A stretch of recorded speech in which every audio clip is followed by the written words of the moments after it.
बच्चों सुप्रभात। मैं उमेश कुमार पांडे, हिंदी शिक्षक, मॉडर्न इंग्लिश स्कूल, कुंती नगर, नवादा।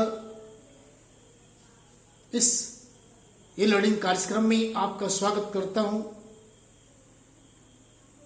बच्चों, आज आपको व्याकरण पाठ्य पुस्तक से एक नई पाठ की ओर ले चलते हैं और उस पाठ का नाम है, उस विषय वस्तु का नाम है समास।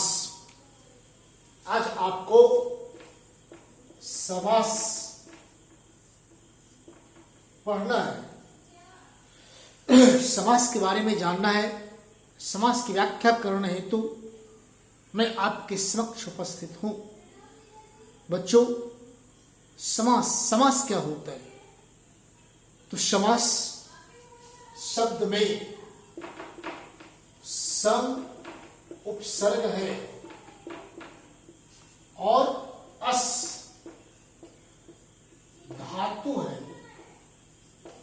सम उपसर्ग अस धातु और इसका अर्थ होता है संक्षेप, संक्षिप्त।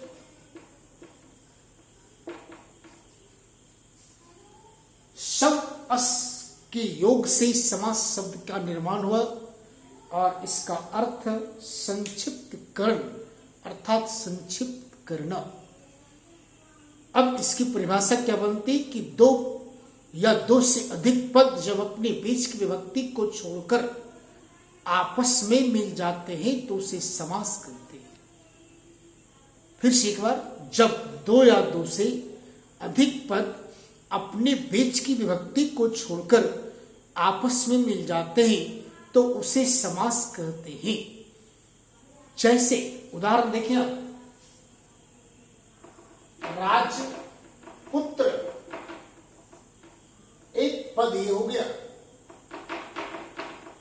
एक पद ये हो गया, दो पद है। अब यहां पे हम विग्रह करेंगे तो राजा का पुत्र पहला पद, इसको कहते हैं प्रथम पद, और ये हो गया द्वितीय पद। का विभक्ति का लोप हो गया, सब बन गया राजपुत्र। ये हो गया सामासिक पद और ये हो गया विग्रह पद। मिले हुए पद को समासिक पद कहते हैं और बीच में विभक्ति लगाकर जब हम उसको अलग करते हैं तो वो विग्रह पद हो जाता है। इस तरह से समास की परिभाषा बनती कि जब दो या दो से अधिक पद अपने बीच की विभक्ति को छोड़कर आपस में मिल जाते हैं तो उसे समास कहते हैं। समास के मुख्य रूप से 6 भेद होते हैं। कौन कौन? समास भेद। पहला, तत्पुरुष, तत्पुरुष समास। जिस समासिक पद का अंतिम पद, उत्तर पद प्रधान होता है उसे तत्पुरुष समास कहते। जैसे देव कन्या, देवताओं की कन्या, ये हो गया द्वितीय पद, इसकी प्रधानता है। तो जिस समासिक पद में अंतिम पद की प्रधानता होती उसे तत्पुरुष समास कहते। दूसरा, कर्मधारय, कर्मधारय। जिस समासिक पद में विशेषण विशेष्य उपमा उपमेय की प्रधानता होती है उसे कर्मधारय समास कहते हैं। जैसे महापुरुष, महापुरुष, इसमें क्या है जी? तो महा, ये क्या हो गया? ये हो गया विशेषण। पुरुष, ये क्या हो गया? विशेष्य, अर्थात महान है जो पुरुष, कर्मधारय। तीसरा भेद है आपको दिग्गो।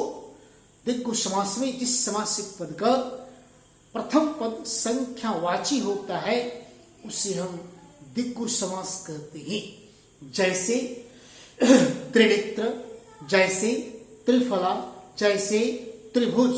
हम इसका अगर विग्रह करते हैं तो तीन भुजाओं का समाहार, तीन फलों का समाहार। तो पहला पद क्या आया? तीन।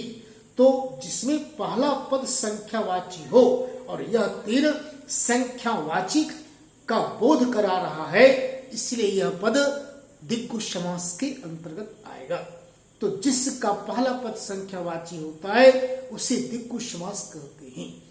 अब आई बात चौथा द्वंद्व समास की। तो द्वंद्व में आपको जिस समासिक पद में दोनों पद की प्रधानता होती है उसे हम द्वंद्व समास कहते हैं।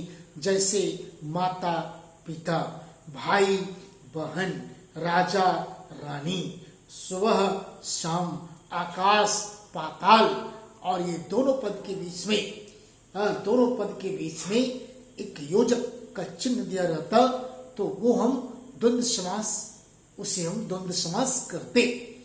अब अगला जो भेद है, पांचवा भेद, वो है बहुब्रीहि। कौन समास है? तो बहुब्रीहि। जिस समासिक पद का कोई पद प्रधान न होकर अन्य पद प्रधान होता है उसे हम बहुब्रीहि समास कहते हैं। जैसे दशानन, 10 है, आनंद जिसके पहला पद 10 हो गया, दूसरा पद आनंद हो गया, कोई प्रधान ना होकर, और अर्थात रावण, इस पद की प्रधानता हुई, ऐसे पद को हम बहुब्रीहि समास कहते हैं। और छठा भेद जो होता है वह है अव्ययी। अव्ययी भाव, जिस समासिक पद का प्रथम पद अव्यय होता है उसे हम अव्ययी भाव समास कहते हैं। जैसे प्रतिदिन, प्रति अव्यय है, यथाशक्ति, यथा अव्यय है, शक्ति के अनुसार, दिन दिन प्रतिदिन। तो ऐसे अव्यय युक्त समास पद जो होते हैं वो अव्ययी भाव समास होते हैं। बच्चों, शेष बातें आपको अगले अंक में बताई जाएगी। धन्यवाद।